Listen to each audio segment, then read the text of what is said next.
আমি সুলাস অ্যাক্টিভিটিস থেকে বলছি। আজকে আমি তোমাদের খুব সহজ একটা রেসিপি মানে জিরা রাইস করে দেখাচ্ছি।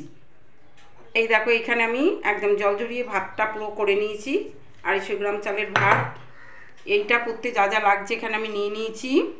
এই যে ছোট্ট একটা বাটিতে দেখতে পাচ্ছ ঘি, এর জন্য নিয়ে নিয়েছি জিরা, একটা তেজপাতা, প্রয়োজন মতো নুন, একটু ধনে পাতা কুচি, 3টে কাঁচা লঙ্কা, 2টো শুকনো লঙ্কা, একটা বড় এলাচ আর একটু দারচিনি, আর সাথে কিছু কারি পাতা। এবার আমি রান্নাটা শুরু করছি, জিরা রাইসটা। তার জন্য প্রথমেই দিয়ে দিচ্ছি ঘি। ঘিটা একটু মেল্ট হলে হালকা গরম করব।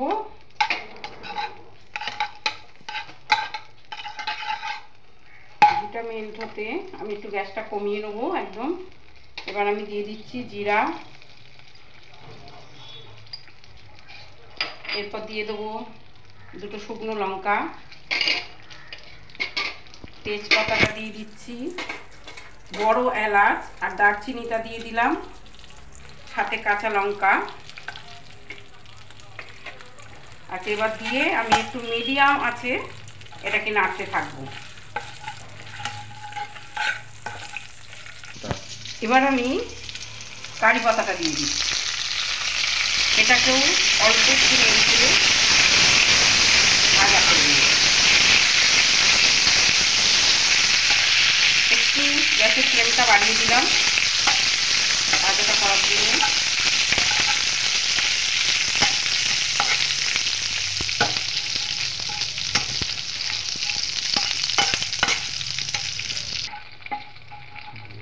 এটা আমাদের ভাজা হয়ে গেছে। এবার আমি রাইসটা দিয়ে দিচ্ছি এর মধ্যে।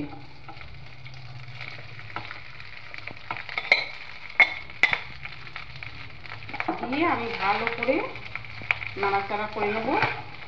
এবার প্রয়োজন মতোই নুনটা দিয়ে দিলাম। নুনটা দিয়ে আমি একটু মিডিয়াম আঁচে রেখে এটাকে নাড়তে থাকবো।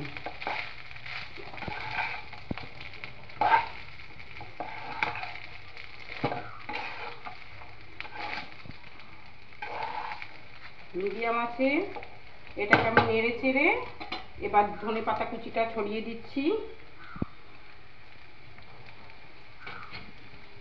দিয়ে আমি একটু 2-3 মিনিট